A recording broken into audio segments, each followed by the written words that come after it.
Hello বন্ধুরা, সবাই কেমন আছো? আশা করি সবাই খুব ভালো আছো, সুস্থ আছো। চলে এসেছি আমি আবার একটা নতুন ব্লগ নিয়ে। তো আজকে আমি তোমাদেরকে ঘুরে দেখাবো চেন্নাইতে মেরিনা বিচ। তো চলো তাহলে যাওয়া যাক চেন্নাইয়ের মেরিনা বিচ। আজকে আমাদের চেন্নাইতে লাস্ট ডে। তো আমাদের সারাদিন ঘুরতে ঘুরতে একটু রাত হয়ে গেছিলো। তো রাত হয়ে গেছে যেহেতু, তো মেরিনা বিচটা ঘুরেই যাই, ভাবলাম মেরিনা বিচটা ঘুরেই মানে ঘোরাটা পুরোটা কমপ্লিট করি। তো সেই জন্য যতই রাত হোক তো চলে এসেছি তাই জন্য মেরিনা বিচে। আর এটা তোমাদেরকে বলে রাখি, এটা হচ্ছে মেরিনা বিচটা হচ্ছে তোমাদের মানে চেন্নাই স্টেশন থেকে বেশি দূর না, মোটামুটি ধরো 10 থেকে 15 মিনিটের ডিস্টেন্সে এখানে। আর যদি এখানে কেউ পুজো দিয়ে মানে মাথা মুন্ডান করতে চায় তাও করতে পারে। আর চারিদিকে প্রচুর দোকান, মানে মেরিনা বিচটা চারিদিকে এত মার্কেট, পুরো মার্কেটই মার্কেট। কেউ যদি কিছু কিনতে চায় তাও কিনতে পারবে। আর এই বিচটা না মানে রোড থেকে অনেকটা ভিতরে, অনেকটাই ভিতরে, মানে চারিদিকটা পুরো বালি আর নিচটা পুরোটা বালি। এই বালির ধরে অনেকটা হেঁটে যেয়ে মানে প্রায় 1 কিলোমিটার মতন আমাদেরকে হাঁটতে হয়েছে। তো 1 কিলোমিটার মতন হেঁটে তারপরে গিয়ে তোমরা বিচটা দেখতে পাবে।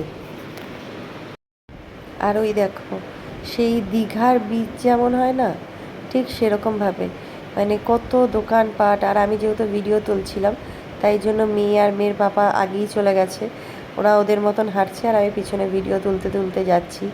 আর এই সমুদ্রের বীচটা দেখে ঠিক দীঘার সমুদ্রের বীচের কথা মনে পড়ছে, যে ওখানেও এরকমভাবেই এত দোকানপাট, এত কিছু, সবাই কত কিছু কেনাকাটি করে।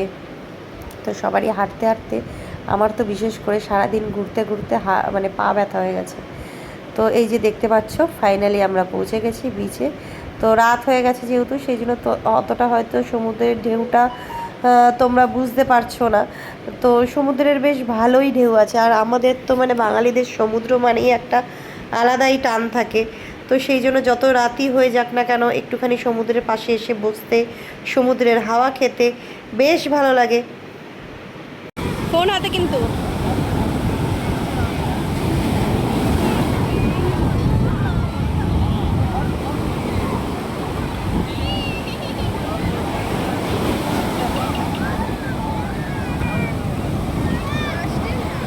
আরেকটু আগে যা,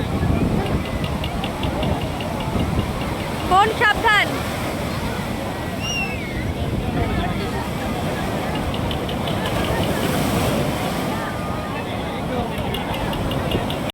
আর এই যে এই দেখছো ঘোড়া, এইসব ঘোড়া রাইডিং সমুদ্রের পাড়ে তো এগুলো থাকেই।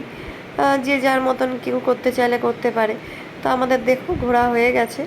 আর এই মেরিনা বিচটার পাশেই রয়েছে জয়ললিতা সমাধিস্তম্ভ। যারা আর কি মেরিনা বিচ ঘুরতে আসে তারা অবশ্যই এই জয়ললিতা সমাধিস্তম্ভটাও দেখে যায়। তো আজকের মতন তাহলে ভিডিওটা এখানেই শেষ করছি। ভিডিওটা কেমন লাগলো সবাই অবশ্যই জানাবে। আর ভালো লাগলে একটা লাইক, শেয়ার, কমেন্টস করে দেবে।